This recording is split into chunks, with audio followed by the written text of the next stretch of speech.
حمیت دینی کی آگ بھر دیتا ہے۔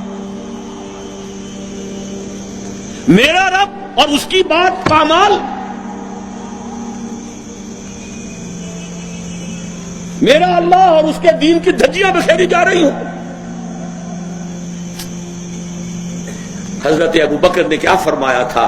ایبدل الدین وانا حی، میرے ہوتے ہوئے ابھی میں زندہ ہوں اور دین میں کوئی تغیر و تبدل آ جائے گا؟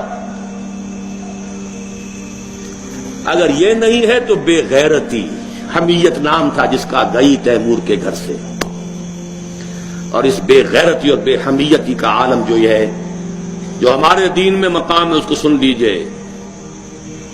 اوحى اللہ عز وجل الى جبرائیل علیہ الصلوۃ والسلام ان اقلب مدینۃ کذا وکذا باہلھا، اللہ نے وحی کی حضرت جبرائیل کو علیہ الصلوۃ والسلام، فلاں فلاں بستیوں کو الٹ دو، سدوم اور عمورہ کی بستیوں کی طرح عذاب ہلاکت نازل کر دو۔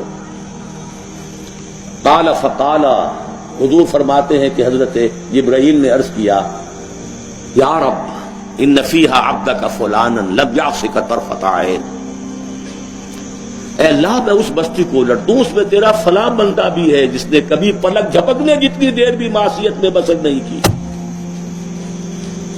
کسی کے ذاتی تقویٰ کے کیا انتہا ہے، ذاتی نیکی کا کیا عالم ہے، کسی کے زہد کی کیا سطح ہے، ذرا غور کیجئے۔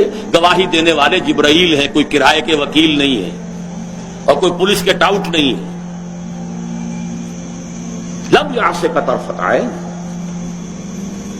قال فقال، حضور فرماتے ہیں اللہ نے ارشاد فرمایا، اقلبھا علیہ وعلیہم، الٹو اس بستی کو، پہلے اس بدبخت پر پھر دوسروں پر۔ فإن وجهه لم يتمعر في ساعة قط، اس لیے کہ اس کے چہرے کا رنگ کبھی میری غیرت اور حمیت کی وجہ سے متغیر نہیں ہوا۔ اس کو کسی نے ماں کی گالی دے دی تو پورے جسم کا خون چہرے میں آ گیا، کچھ کر نہ سکا ہو، کانپ تو گیا اپنی جگہ پر۔ اب میرے دین کی دھجیاں بکھرتے ہوئے دیکھتا رہا اور لگا رہا، مست رکھو ذکر و فکر صبح گاہی میں اسے، اور پختہ تر کر دو مزاج خانقاہی میں اسے۔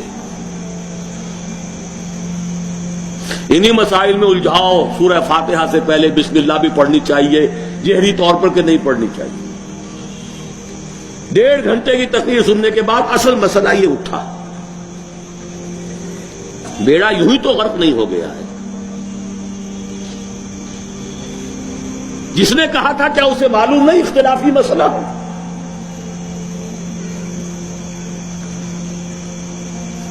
الجھائے رکھو، ہے یہی بہتر الہیات میں الجھا رہے، یہ کتاب اللہ کی تعویلات میں الجھا رہے۔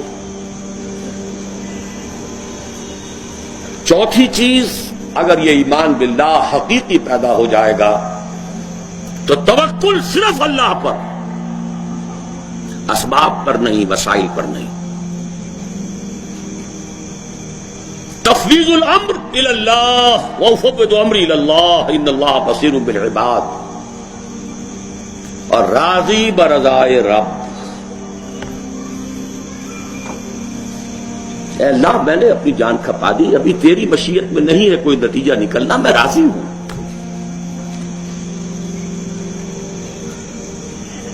جان دی ہوئی اسی کی تھی، حق تو یہ ہے کہ حق ادا نہ ہو، تیری اپنی مشیت ہے۔ اس کی بے نیازی کا عالم یہ ہے کہ جلیل القدر نبی، اللہ اکبر، حضرت یحییٰ علیہ الصلوۃ والسلام، وآتیناہ الحکم صبیا وحنانا من لدنا وکان تقیا، اور ایک رقاصہ کی فرمائش پر گردن اڑا کر تشت میں رکھ کر سر پیش کر دیا،